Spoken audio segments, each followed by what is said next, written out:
ETV అభిరుచి ప్రేక్షక మహాశయులందరికీ మన cow and calf brand rice సమర్పించు సూపర్ షెఫ్ వంటకి స్వాగతం సుస్వాగతం. ఈ రోజు మీకోసం చక్కగా గులాబ్ జామున్ సాంబార్ తయారు చేసుకుందాం. ఏంటి గులాబ్ జామున్ తోటి సాంబారా? గులాబ్ జామున్ అంటే చక్కగా తీయగా స్వీట్గా ఎంజాయ్ చేస్తాం కదా.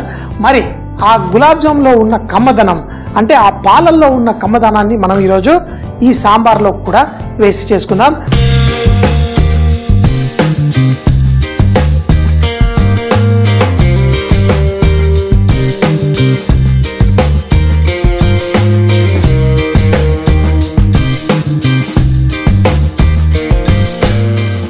ముందుగా మనం గులాబ్ జామున్లు తయారు చేసుకోవాలి. అయితే గులాబ్ జామున్లు మీరు మార్కెట్లో దొరికే గులాబ్ జామ్ పొడి కానీ లేకపోతే కోవా కానీ కోవా తీసుకుంటే సన్నగా తురిమేసి మనం దాంట్లో కొంచెం అంత మైదా పిండి వేసి లైట్గా సాఫ్ట్గా చేసుకొని గులాబ్ జామున్లు చేసుకోవచ్చు.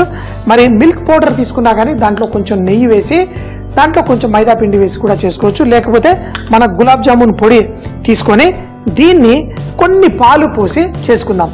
ఎటువంటి దానా లేకుండా ఫస్ట్ చూసుకొని పిండిలో తేమ శాతం చాలా కొంచెంగా వేసుకోవాలి. ఇంకొకటి, ఒక్కసారి తేమ కలిపినప్పుడు దీన్ని ఎక్కువ మర్దన చేయకూడదు. సో అందుకని చెప్పేసి చేతిలో కొంచెం అంత పాలు తీసుకుందాం. ఈ మాత్రం సరిపోతుంది. చాలా సింపుల్గా ఇలా కలిపేసుకుందాం. ఏదో చపాతీ పిండి కలిపినట్టు బాగా పిసిగారనుకోండి, మన గులాబ్ జామును బబుల్స్లా వచ్చి లోపల ముద్దల్లా వచ్చేది ఎప్పుడు వస్తుందంటే ఇలా ఎక్కువగా దాన్ని మర్దన చేస్తే. అందుకని ఎక్కువ మర్దన చేయకూడదు. దీనికి కావలసినంత తేమ వేసుకుందాం. దీన్ని సాఫ్ట్గా ఇలా కలిపేసుకుందాం. ఎక్కువగా మనం దీన్ని పిసకకూడదు. ఇలా చేసిన తర్వాత ఇది కొంచెం సేపట్లో ముద్దలా తయారైపోతుంది. ఆ ముద్దని మనం ఇప్పుడు చిట్టి గులాబ్ జామున్లా చేసుకుందాం. కానీ దాంట్లో కొంచెం స్టఫింగ్ కూడా చేసుకుంటున్నాం. మన క్యారెట్ కొబ్బరి స్టఫింగ్ చేసి ఈ గులాబ్ జాములు సాంబార్ కోసం స్పెషల్గా తయారు చేసుకుందాం. ఇప్పుడు చూడండి, ముద్దలా తయారైపోయింది. దాన్ని బాగా ఎక్కువగా కలపకూడదు. ఇలా చేసుకొని తర్వాత దీంతో మన గులాబ్ జామున్ ఎలా చేయాలో చూడండి. మన గులాబ్ జామున్లు చక్కగా పర్ఫెక్ట్గా రావాలి అంటే ఇది కలిపిన తర్వాత మనం దీన్ని ఇలా పొడుగ్గా చేసుకొని లాగితే విరిగిపోవాలి. ఇలా సన్నగా సాగిందనుకోండి, అప్పుడు అది కరెక్ట్గా లేనట్టు. ఇప్పుడు ఈ మిశ్రమంలో కొంచెం భాగం తీసుకొని దీని లోపల క్యారెట్ తురుము అలాగే కొంచెం కొబ్బరి తురుము, దీంట్లో మంచి ఫ్లేవర్ రావడం కోసం లోపల కొంచెం సాంబార్ పొడి అలాగే కొంచెం అంత ఉప్పు కూడా దీంట్లో వేసేసుకున్నాం. ఇప్పుడు ఈ మిశ్రమాన్ని తయారు చేసుకొని ఈ గులాబ్ జామున్ల మధ్యలో మనం వేసేసుకుందాం. ఆ సాంబార్ తినేటప్పుడు ఆ లోపల ఈ గులాబ్ జామున్ని ఇలా చక్కగా కొరికినప్పుడు లోపల మంచి టేస్ట్ తోటి మన క్యారెట్ కొబ్బరి పర్ఫెక్ట్గా ఉంటుంది. ఈ మిశ్రమం అంతా కలిసిపోయింది. దీంట్లో తేమ ఎక్కువగా ఉంటుంది, మనకి ఏం ప్రాబ్లం లేదు. దీన్ని చిట్టి ఉండలుగా చేసేసి పెట్టేసుకుందాం. చూడండి, ఇవి మన గులాబ్ జామున్ మధ్యలో ఉండి మంచిగా పర్ఫెక్ట్గా తయారైపోతుంది. తర్వాత సాంబార్లో మునిగిన తర్వాత వీటిని తింటే భలే గమ్మత్తుగా టేస్టీగా ఉంటుంది. గులాబ్ జామున్ మిశ్రమం రెడీగా ఉంది. ఇప్పుడు ఈ గులాబ్ జామున్ మిశ్రమాన్ని పూరీల్లా చేసుకున్నట్టుగా సాఫ్ట్గా ఇలా చేసి దీని లోపల క్యారెట్ మిశ్రమాన్ని చూడండి ఈ విధంగా వేసి లోపలికి మనం ఎలా పూర్ణం చేసుకుంటాం అదే విధంగా ఇలా చేసి తర్వాత ఈ గులాబ్ జామున్ని ఇలా లైట్గా చేసేసుకోండి. చూడండి, పర్ఫెక్ట్గా ఇలా వస్తుంది. విరక్కుండా దీన్ని ఇలా చేత్తో గుచ్చేసేయండి. గుచ్చి ఇదే విధంగా మిగతా అన్ని చేసుకొని మనం దీన్ని నూనెలో ఫ్రై చేసేసుకుందాం. ఈ చేసుకున్న వాటిని కొంచెం ఇలా ఫ్లాట్గా చేసేసి వేసుకుందాం. మన సాంబార్లోకి బాగుంటుంది. గులాబ్ జామున్ పిండితోటే ఆ పాల దాంతో చేసుకున్న ఈ విధంగా. అయితే ఇది విరక్కుండా చూడండి ఇలా స్టఫ్ చేసేసి వేసుకోండి. మీ అందరికీ తెలుసు గులాబ్ జామున్ ఈ పాల మిక్స్చర్తో చేసినప్పుడు నూనె ఎక్కువగా వేడిగా ఉండకూడదు. చూడండి, ఇది కూడా నన్ను అడిగితే కొంచెం ఎక్కువే. దీన్ని కూడా కొంచెం అంత నూనె పోసి దాని వేడి తగ్గించేద్దాం. ఇప్పుడు మంచిగా ఆ బంగారు రంగు వచ్చేంత వరకు వీటిని ఫ్రై చేసుకొని వీటిల్ని మన సాంబార్లో వేసుకొని చక్కగా ఫుల్గా ఎంజాయ్ చేద్దాం. మొదటిగా వేసిన దానికి మంచి రంగు కూడా వచ్చేస్తుంది. ఏం పర్లేదు, అది న్యాచురల్గా కొంచెం సైజు ఉబ్బుతాయి. పంచదార సిరపు కొంచెం పలసగా ఉన్న గులాబ్ జామున్లు ఇరిగిపోతాయి. అలాగే ఈ సాంబార్ని కూడా కొంచెం చిక్కటి సాంబార్లా తయారు చేసుకుందాం. ఆ సాంబార్లో తర్వాత ఈ గులాబ్ జామున్లు వేసి తింటే చాలా చాలా టేస్టీగా ఉంటుంది. ఇది ఫ్రై చేస్తున్నప్పుడు ఆ మంచి సువాసన వచ్చేస్తుంది, చక్కగా పర్ఫెక్ట్గా ఫ్రై అవుతున్నాయి.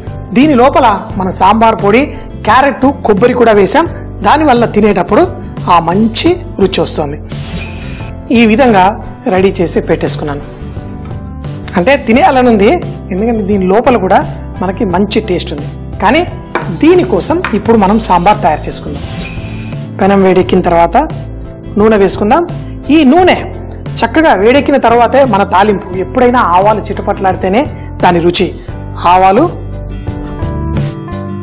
ఇంకా నూనె వేడెక్కుతూ ఉంది. ఇందులో మన ఎండుమిరపకాయలు, జీలకర్ర అన్నీ వేసేసుకున్నాం. ఈ సాంబార్ ఉల్లిపాయలు వేసుకున్నాం.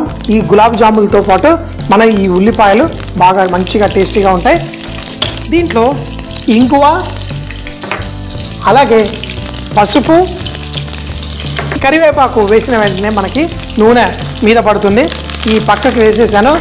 వేసి మనం ఈ చింతపండు రసాన్ని కూడా దీంట్లో పోసేసుకుందాం. ఈ చిట్టి ఉల్లిపాయలు నూనెలో ఎక్కువసేపు ఫ్రై చేయకూడదు, ఎందుకంటే కొంచెం ఫ్రై అయినా వాటి పైన పొట్టు బయటకు వచ్చేస్తుంది. కొంచెం చింతపండు పులుసు పోసుకొని దీన్ని కొంచెం సేపు, చెప్పాను కదా ఈ గులాబ్ జామున్ సాంబార్ చేయడం కోసం కొంచెం చిక్కగా ఉండాలి. లేకపోతే పలసటి షుగర్ సిరప్లో మనం గులాబ్ జామున్ వేస్తే ఇలా పిండి పిండిలా కరిగిపోతుందో అలా అవ్వకుండా ఉండడం కోసం కొంచెం సాంబారు మనం చిక్కగా చేసుకుందాం. చింతపండు పులుసులో ఆ పచ్చితనం అనేది కొంచెం బయటికి రావాలి. అది ఒక 2 నిమిషాలైనా ఇలా చక్కగా అయ్యేసరికి రెడీ అవుతుంది. ఇందులో సాంబార్ పొడి, కొంచెం ధనియాల పొడి, కొంచెం కారపొడి వేసుకుందాం. ఇప్పుడు నాకు కావలసినట్టుగా ఘాటుగా మనం కారపొడి వేసుకొని దీంట్లో కొన్ని నీళ్లు పోసుకుందాం. మరీ ఎక్కువ నీళ్లు కాదు. చూడండి, మన సాంబార్ చిక్కగా ఉండడం కోసం ఇవన్నీ వేసి 2-3 నిమిషాల పాటు బాయిల్ అయిన తర్వాత దీంట్లో పప్పు వేసేసుకుందాం. మనం కూరగాయలు అవన్నీ వేయట్లేదు, కేవలం ఈ గులాబ్ జామున్ని ఇందులో ముంచుకొని చక్కగా తిన్నాం. మంచి సువాసన వచ్చేస్తుంది. మన ఇంగువ, సాంబార్ మసాలా అన్నీ పడ్డాయి. ఒక 3 నిమిషాలు మాత్రం దీన్ని చక్కగా బాయిల్ అవ్వద్దాం. మనకి మంచి సువాసన బయటకు వచ్చేసిన తర్వాత ఇందులో మన పప్పుని కొంచెం ఎక్కువగా ఉడకబెట్టేసుకొని ఈ విధంగా మనం తయారు చేసుకుందాం. అయితే ఇంకా ఇది మనకు కావలసిన చిక్కదనం రాలేదు.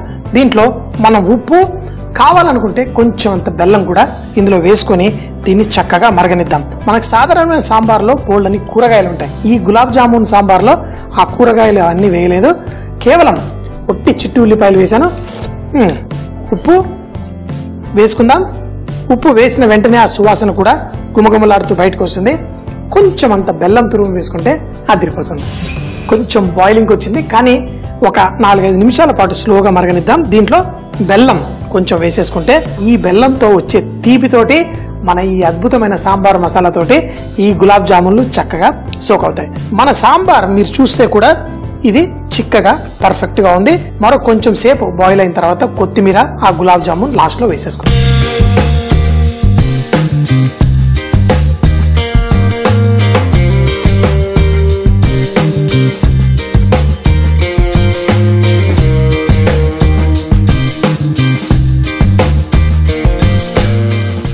దీంట్లో చివరిగా కొత్తిమీర వేసేసుకుందాం. మరి ఇంకో అరగంట అయితే ఉడికిచ్చే అంత ఓపిక లేదు. ఈ చక్కగా చేసుకున్న ఈ గులాబ్ జామున్ని ఇందులో వేసేసుకుందాం. వేసి ఇంకా దీన్ని ఉడికించక్కర్లే, దీనిపైన మూత పెట్టేద్దాం, స్టవ్ కట్టేద్దాం. తర్వాత ఈ గులాబ్ జామున్ని ఈ సాంబార్తో పాటు వడ్డించేసుకుందాం. గులాబ్ జామున్లు పర్ఫెక్ట్గా సాంబార్లో ఉన్నాయి. అయితే దీని లోపలకు కూడా మన జ్యూస్ వెళ్ళేసి చక్కగా ఉంటుంది. కొబ్బరి, క్యారెట్ కూడా దీంట్లో ఉంది. సో ఈ చిట్టి ఉల్లిపాయలు కూడా ఒక 2 వేసుకుందాం. ఈ సాంబార్ మంచి టేస్టీగా గుమగుమలాడుతూ అద్భుతంగా ఉంది. కొంచెం ఆ బెల్లం వేయడం వల్ల దీని రుచి మరింతగా పెరిగిపోయింది. తినేద్దామా? చక్కగా అన్నం పెట్టుకొని, కొన్ని విషయాలు ఉంటాయి అవి మాత్రం నేను పర్ఫెక్ట్గా ఎంజాయ్ చేసేస్తాను. ఈ వేడిగా సాంబార్లో ఈ గులాబ్ జామున్లు వేసుకుందాం.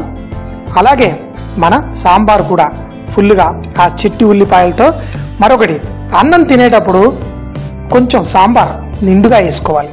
ఏదో కొంచెం వేసేసుకుంటే సరిపోదు. అది కలుపుకున్నప్పుడు సాంబార్ చేతిలోంచి కారిపోతూ ఉండాలి. అప్పుడే ఆ సాంబార్ తిన్న మజా వస్తుంది. చాలా వేడిగా ఉంది, చెయ్యి కాలుతుంది, అయినా కొత్తిమీర దీంతో ఈ సాంబార్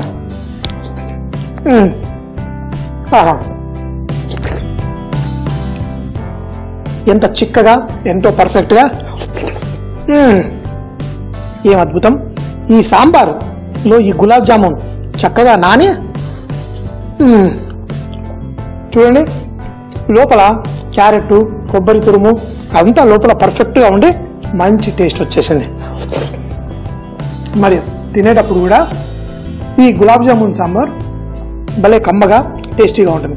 పిల్లలు కూడా తిని మళ్ళీ మళ్ళీ ఇలా చేయండి అని అడుగుతారు. ఎందుకంటే మన గులాబ్ జామున్లో పాల పొడితో మనం తయారు చేసుకున్నాం కదా.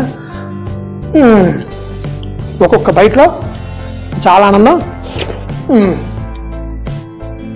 మరి ఎప్పుడు చెబుతూ ఉంటాను కదా, బీ రిచ్ ఇన్ కుకింగ్, వంటల్లో శ్రీమంతులు అవ్వండి. ప్రతిరోజు రుచికరమైన వంటలు తిని సూపర్ అంటే సూపర్ అని జీవితాన్ని ఎంజాయ్ చేయండి.